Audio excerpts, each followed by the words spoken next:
Bonsoir, Monsieur le Président. Bonsoir, Président Poutine. Bonsoir. Merci beaucoup d'accueillir Europe 1 et TF1 dans cette résidence, dans votre résidence de Sotchi pour cet entretien exceptionnel.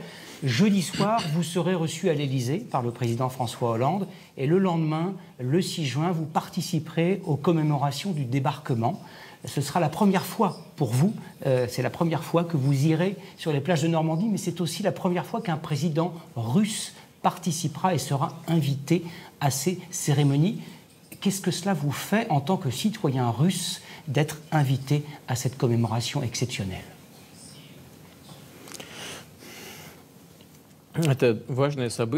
C'est un événement très important pour toute l'Europe et le monde entier.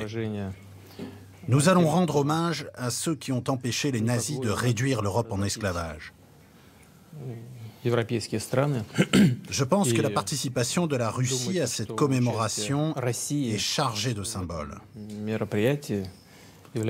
Je veux dire par là que la Russie et les autres pays de la coalition anti-hitlérienne, y compris la France, étaient alliés dans cette lutte pour la liberté. Et la participation de notre pays a été très importante, voire décisive, pour vaincre le fascisme. Nous n'oublierons jamais non plus les combattants français de la résistance, notamment ceux d'entre eux, citoyens français, qui sont venus combattre à nos côtés sur le front de l'Est, le front germano-soviétique. Et il me semble que c'est quelque chose qui doit nous rappeler notre passé et en même temps nous servir à construire notre relation aujourd'hui et pour le futur. Alors justement, vous avez avec la Russie votre place sur les plages de Normandie. Jusqu'à l'âge de 40 ans, vous viviez dans l'Union soviétique. Vous avez vu son effondrement. Et vous participez, vous, activement, à la renaissance de la Russie. Qu'est-ce que vous voulez? Qu'est-ce que vous cherchez? Est-ce que votre stratégie de la voie russe, c'est une stratégie de dialogue ou d'expansionnisme et de conquête? Monsieur Poutine. Non, bien sûr, je suis persuadé que dans le monde contemporain, une politique basée sur l'expansionnisme et les conquêtes n'a aucun avenir. Il est évident que la Russie, dans le monde d'aujourd'hui et dans le futur, peut et doit être partenaire de ses alliés historiques, au sens large du terme. C'est ce que nous voulons et nous allons toujours œuvrer dans cette direction. C'est la seule manière dont nous pouvons concevoir nos relations avec nos voisins et d'autres pays.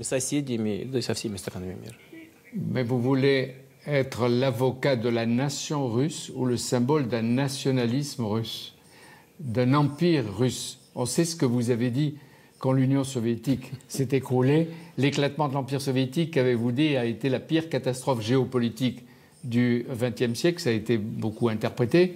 Et vous avez dit, celui qui ne regrette pas l'Union soviétique n'a pas de cœur. Et celui qui veut la reconstituer n'a pas de tête. Or, vous avez une tête. Et quelle tête? Qu'est-ce que vous proposez? Le nationalisme russe? Un empire russe sur les frontières d'avant? Non, nous n'envisageons ni de soutenir le nationalisme russe, ni de reconstituer un empire.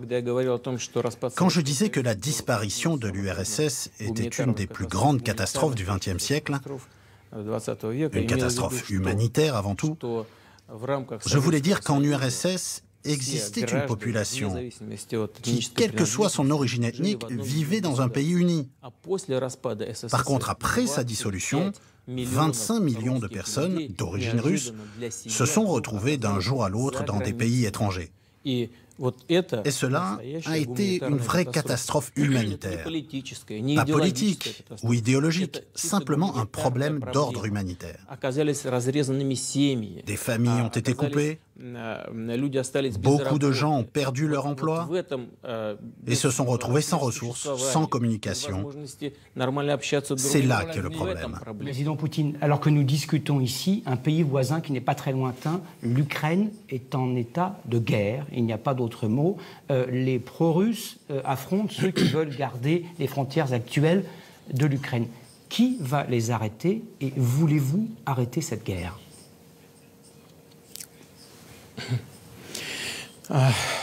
Vous savez, personnellement, je ne parlerai pas de ces gens-là comme des pro-russes ou des pro-ukrainiens.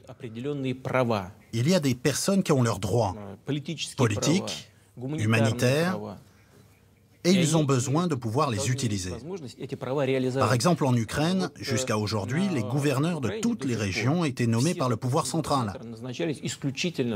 Or, après le coup d'État inconstitutionnel qui a eu lieu à Kiev en février cette année, la première chose qu'a faite le nouveau pouvoir a été de supprimer le droit des minorités d'utiliser leur langue maternelle. Cela a provoqué une grande inquiétude chez une grande partie de la population en Ukraine de l'Est. Ça, vous ne l'avez pas accepté. Vous ne l'avez pas accepté. Mais est-ce que vous dites, Président Poutine, que nous sommes entrés dans une nouvelle phase de la guerre froide, même glaciale, entre l'Est et l'Ouest? Maintenant. Premièrement, j'espère qu'il n'y aura pas de nouvelle phase d'une guerre froide. Deuxièmement, et j'insiste là-dessus, les gens, où qu'ils vivent, ont des droits et doivent avoir la possibilité de les défendre. C'est seulement cela qui est en question. Les États-Unis affirment détenir la preuve que vous, la Russie, intervenez en Ukraine en laissant des combattants franchir la frontière et même en fournissant des armes à ce que les États-Unis appellent les sécessionnistes. Ils disent avoir des preuves. Vous croyez à ces preuves ? S'ils ont des preuves, ils n'ont qu'à les présenter. Nous avons vu, et tout le monde a vu, le secrétaire d'État des États-Unis montrer en 2003 au Conseil de sécurité de l'ONU les preuves de détention d'armes de destruction massive par l'Irak. Il avait montré une éprouvette avec une substance inconnue qui était peut-être simplement de la lessive.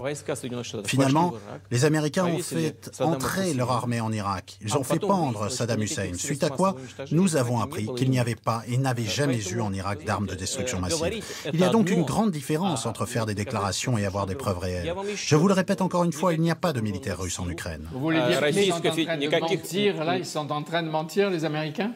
Ils mentent.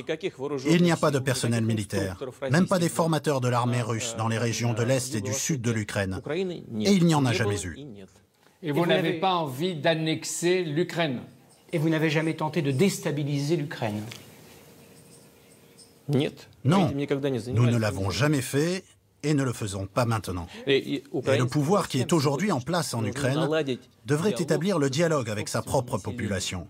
Et pas à l'aide d'armes, de chars, d'avions, d'hélicoptères, mais en lançant des négociations. Vous acceptez la souveraineté de l'Ukraine et peut-être son indépendance entre la Russie et les Occidentaux. Sa neutralité, son indépendance, ça on peut le dire. Bien sûr, nous reconnaissons la souveraineté de l'Ukraine. Et nous aurions au contraire aimé qu'elle se sente elle-même comme un État souverain. Parce que la participation à quelque bloc militaire que ce soit, ou à une structure rigide d'intégration, signifie la perte d'une certaine partie de sa souveraineté pour ce pays. Ensuite, si l'Ukraine accepte cela et accepte cette perte, c'est son choix. Et quand nous parlons de l'Ukraine et des blocs militaires, il est évident que cela nous inquiète. Parce que si, par exemple, l'Ukraine rejoint l'OTAN, les infrastructures militaires de cette organisation vont se retrouver à côté de nos frontières, et ça, nous ne pouvons y rester indifférents. Vous avez acheté, vous avez d'ailleurs payé plus d'1 milliard d'euros, 2 porte-hélicoptères Mistral à la France, et des marins russes doivent arriver à Saint-Nazaire dans quelques jours, quelques semaines. Est-ce que vous allez autoriser ces marins russes à aller en France dans quelques jours?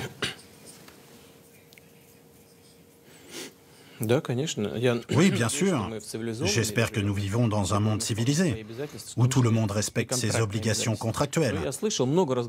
J'ai beaucoup entendu parler de l'opinion qui a été exprimée, selon laquelle la France ne devrait plus nous vendre ses bâtiments.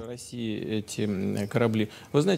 à cela, je peux vous dire qu'en Russie également, il y a eu beaucoup d'opposants à ce contrat. Si la France décide de l'annuler, elle peut le faire, mais nous exigerons alors un dédommagement.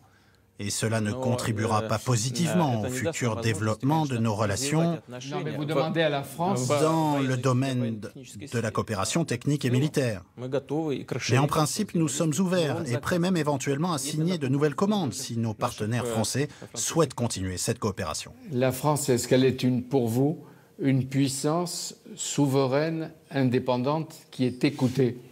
Il y a l'Allemagne, vous parlez le russe et l'allemand avec Mme Merkel. François Hollande ne parle aucune des deux langues. Est-ce que vous pouvez vous comprendre? Et est-ce que la France a ce statut? La langue n'est pas une barrière. Le fait que je ne parle pas français ne nous empêche pas, François et moi, de dialoguer. Nous avons des interprètes si besoin et en général, nous pouvons toujours très bien nous comprendre. Pour ce qui concerne la souveraineté, je répéterai la chose suivante. Un pays qui rejoint une organisation militaire consent par là même à céder une partie de sa souveraineté à une institution supranationale. Pour la Russie, cela est inacceptable. Pour les autres pays, à eux de décider. Cela ne nous regarde pas. Mais tout cela me rappelle la France, la tradition gaulliste. De Gaulle, qui était un défenseur de la souveraineté française et qui, selon moi, mérite du respect. Un autre exemple est celui de François Mitterrand, qui parlait d'une confédération européenne, où d'ailleurs même la Russie pourrait participer. Je pense que rien n'est encore perdu en ce qui concerne le futur de l'Europe. Je voudrais qu'on parle des États-Unis. Dans quelques jours, vous serez à côté, à quelques mètres, de Barack Obama. Apparemment, il ne souhaite pas vraiment vous parler. Comment les choses vont-elles se passer entre deux des plus grandes puissances du monde? Le pays le plus riche du monde, les États-Unis, et de très loin le pays le plus grand, le plus vaste du monde, le vôtre. On imagine mal que vous ne parliez pas l'un avec l'autre. D'autant plus qu'on a un besoin impérieux, puisque la guerre n'est pas très loin, à quelques centaines de kilomètres d'ici. Je pense... D'abord, je pense que vous exagérez un peu en disant qu'une guerre approche. Vous êtes un peu agressif comme journaliste. Pourquoi pensez-vous qu'une guerre approche? Pourquoi essayez-vous de faire peur à tout le monde? Parce que l'Ukraine n'est pas loin d'ici. Et alors? Et c'est là qu'il y a la guerre. Et quand il dit il y a la guerre, elle est là. Ce n'est pas une guerre là-bas. C'est une opération de représailles que mène le pouvoir de Kiev contre une partie de sa population. Ce n'est pas une guerre étrangère, il y a là une grande différence. Et ça doit cesser, ça doit s'arrêter. Cette opération punitive pour Vladimir Poutine, elle doit cesser, vite. Je considère que M. Poroshenko a en effet une opportunité unique. Il ne s'est pas encore sali les mains de sang et a les moyens d'arrêter cette opération de représailles et commencer un dialogue avec la population du Sud et de l'Est de son pays. Quant à nos relations avec M. Obama, je n'ai pas oublié votre question, je n'ai aucune raison de penser qu'il ne souhaite plus du tout communiquer avec le président de la Russie. Mais c'est à lui de décider après tout. Je suis toujours prêt pour le dialogue, car le dialogue est le meilleur moyen de se comprendre. Jusque-là, nous étions toujours en contact. Nous avons régulièrement parlé au téléphone. Monsieur le Président, il est heureux d'une certaine manière que vous ayez affaire le 6 juin à Barack Obama. Si vous aviez affaire à Hillary Clinton, les choses tourneraient peut-être mal. Elle a dit il y a quelques jours que ce que faisait la Russie en ce moment en Europe centrale ressemblait à ce qu'Hitler faisait dans les années 30. Vous avez pris ça comme l'injure suprême en tant que citoyen et président russe? Vous savez, il est préférable de ne pas débattre avec les femmes. Quant à Mme Clinton, elle n'a jamais été trop subtile dans ses déclarations. Mais cela ne nous a pas empêchés de la rencontrer lors de différents événements internationaux et de discuter normalement. Je pense qu'ici également, nous pourrions trouver un langage commun. Mais quand les gens dépassent certaines limites de politesse, cela montre leur faiblesse, pas leur force. Pour une femme, cependant, la faiblesse n'est pas tellement un défaut. Mais est-ce que vous pensez qu'elle est allée loin? Et il y a beaucoup de caricatures sur la plupart des dirigeants du monde, et sur vous aussi, vous n'êtes pas épargné. Votre première réaction spontanée, c'est la colère, une certaine maîtrise de vous, l'envie de punir, ou peut-être un jour de rire. On vous a jamais vu rire. Oh, je ne voudrais pas vous priver de ce plaisir. Je pense même qu'un jour, nous pourrions avoir l'occasion de rire ensemble d'une bonne plaisanterie. Mais quand j'entends des déclarations de ce genre, qui dépassent un peu les limites, je vois que les gens n'ont simplement plus d'arguments. Et les déclarations de ce genre ne sont pas un très bon argument.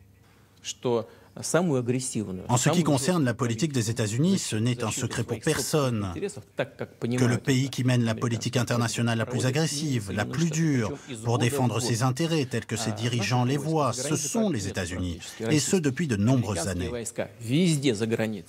Nous n'avons pratiquement pas de présence militaire à l'étranger, alors que les bases de l'armée américaine sont présentes sur toute la planète. Et partout où ils sont, ils décident activement du sort des autres peuples, à des milliers de kilomètres de leurs frontières. Alors nous reprocher de ne pas respecter des règles me semble un peu étrange de la part de nos interlocuteurs américains. Mais vous avez fait des efforts en matière de budget militaire. Et est-ce qu'en ce moment, le président de la Russie, le président Poutine, prend des décisions particulières sur la sécurité et la défense? Parce que le climat est dangereux. Oui. En ce qui concerne les budgets militaires, tout le monde ne le sait pas, sauf peut-être quelques spécialistes, mais le budget militaire des États-Unis est plus élevé que les budgets de tous les autres pays du monde pris ensemble. Et qui mène une politique agressive alors ? Pour ce qui est de notre budget militaire, en termes de pourcentage du PIB, il n'augmente pratiquement pas. De quelques dixièmes de pourcent peut-être. Alors c'est vrai, nous souhaitons rééquiper notre armée et notre flotte avec des technologies de pointe, réduire la quantité et améliorer la qualité. Nous avons tout un programme de rééquipement qui ne date pas d'hier, mais qui n'a aucun lien avec les événements en Ukraine. C'est un projet à long terme que nous allons poursuivre. Monsieur le président syrien Bachar el-Assad vient de s'offrir une nouvelle réélection sans aucun suspense. Vous avez de l'influence sur lui. Pourquoi ne lui demandez-vous pas d'arrêter les atrocités que son armée commet et d'arrêter de s'acharner sur son peuple ? Savez-vous que toutes les parties du conflit commettent des atrocités? Et les organisations extrémistes, qui sont maintenant très nombreuses, ne sont pas à la dernière place. Elles sont plutôt à la première sur ce point. Mais savez-vous ce qui nous inquiète le plus? Religieuses, extrémistes, islamistes, extrémistes? Oui, c'est tout à fait ça. Ce sont des organisations liées directement à Al-Qaïda. Et il y en a une multitude. Et personne n'essaie même plus de démentir cela. C'est un fait connu de tout le monde. Et ce qui nous inquiète le plus, c'est que si nous agissons avec trop d'imprudence, la Syrie peut devenir une sorte de deuxième Afghanistan. Un nid de terroristes totalement incontrôlable. D'ailleurs, c'est une menace pour les États européens également, parce que les extrémistes présents maintenant en Syrie vont se rendre un jour dans d'autres pays, y compris ceux d'Europe. Ce qu'on ne comprend pas, pourquoi vous, Vladimir Poutine, qui voulez moderniser la Russie, vous continuez à soutenir, peut-être à donner des armes à quelqu'un qui massacre son peuple et qui est comme Macbeth, les mains couvertes de sang, là. Comment ça se fait? Et jusqu'à quand? Je vous donnerai une explication courte et facile à comprendre. Et je pense que la plupart des téléspectateurs français me comprendront. Ce que nous craignons, avant tout, c'est un démembrement de la Syrie, à l'image de ce qui s'est déjà passé au Soudan. Nous craignons que la situation y devienne similaire à celle que nous voyons aujourd'hui en Irak. Et nous craignons également que la Syrie devienne une sorte de nouvel Afghanistan. C'est pour cela que nous tenons à y conserver le pouvoir légitime, pour ensuite, progressivement, avec la participation du peuple syrien et de nos partenaires européens et américains, réfléchir sur la façon de réformer cette société pour la rendre plus moderne, résiliente et humaine. Monsieur le Président, est-ce qu'on peut s'opposer à vous en Russie sans risque? Mais nous avons plein d'opposants, de nombreux partis d'opposition. Nous avons tout récemment simplifié la création de nouveaux partis politiques. D'ailleurs, plusieurs dizaines de partis sont apparus, qui ont participé aux élections municipales ou régionales. Il y a toujours eu, dans la période de la Russie, avec les tsars ou après, l'ordre et l'autorité. Est-ce qu'à l'époque d'Internet, le pays peut s'épanouir sans avoir toutes les libertés? Non, ce n'est pas possible. Et d'ailleurs, nous ne limitons pas Internet. Quoi qu'on fasse, il se trouve tout de suite quelqu'un qui commence à chercher des violations de principes démocratiques, y compris en ce qui concerne Internet. Avons-nous limité Internet? Non, à mon avis. Certains de nos contradicteurs vont affirmer cela, dire qu'il existe des limitations intenables. Lesquelles? Par exemple, nous interdisons la promotion du suicide et des méthodes de suicide, de l'utilisation des stupéfiants, de la pédophilie. Voilà nos interdictions. Qu'y a-t-il d'exagéré? Et de l'homosexualité, qui est une chose très distincte de la pédophilie. La propagande en faveur de l'homosexualité a été interdite maintenant. Non, ce n'est pas le cas. Nous n'avons pas de loi interdisant l'homosexualité. Nous interdisons la promotion de l'homosexualité auprès d'un public de mineurs. Ce sont des choses tout à fait distinctes. Comprenez-vous? Par exemple, certains États aux États-Unis ont des lois qui punissent pénalement les relations homosexuelles. Nous n'avons pas de peine de ce genre. Seulement quand il s'agit de propagande destinée à des mineurs. Nous avons le droit de défendre nos enfants et nous allons le faire. Monsieur le Président, je voudrais qu'on parle de liberté publique en Russie. Est-ce que d'ici la fin de votre mandat, en 2018, vous avez l'envie de fermer les camps de travail? Il y a des gens dans ce pays qui sont condamnés non seulement à une peine de prison, mais à des camps de travail, ce qui, nous, en Occident, nous étonne. Les Pussy Riots, par exemple, ont été condamnés, me semble-t-il, à 2 années de camp de travail avant que vous ne les fassiez en sorte qu'elles soient libérées. Ce n'était pas une prison normale. Est-ce que vous allez fermer ces camps?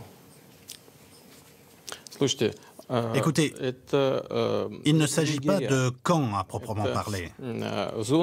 Il s'agit d'endroits où les personnes sont en effet privées de liberté, mais où elles peuvent mener une vie plus ou moins normale.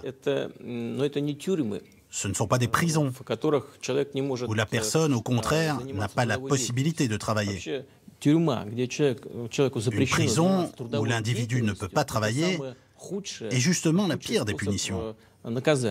Et je ne pense pas que tous les condamnés doivent être placés dans ce type d'établissement.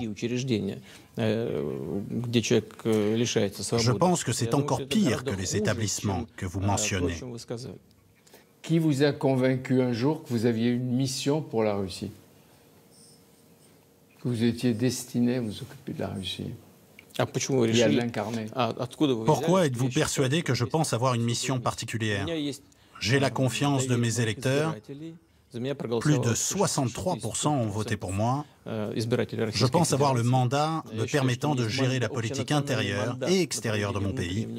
Et je travaillerai conformément à ce mandat.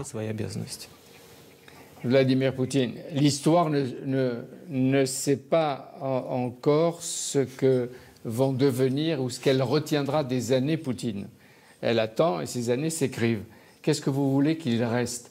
Eh bien, je voudrais être considéré comme quelqu'un qui a fait son maximum pour le bonheur et la prospérité de son pays, de sa nation. Merci beaucoup. Merci de nous avoir reçus tous les deux. Au revoir. Au revoir. Attention à ton petit câble. Et voilà donc pour cette interview exclusive de Vladimir Poutine, enregistrée hier soir à Sotchi, en Russie. Pour en voir un peu plus, vous pouvez également vous rendre sur le site mytf1news.fr. Vous découvrirez notamment les coulisses de cet entretien exceptionnel. On retourne maintenant en Normandie pour assister à l'un des moments forts qui s'est déroulé aujourd'hui.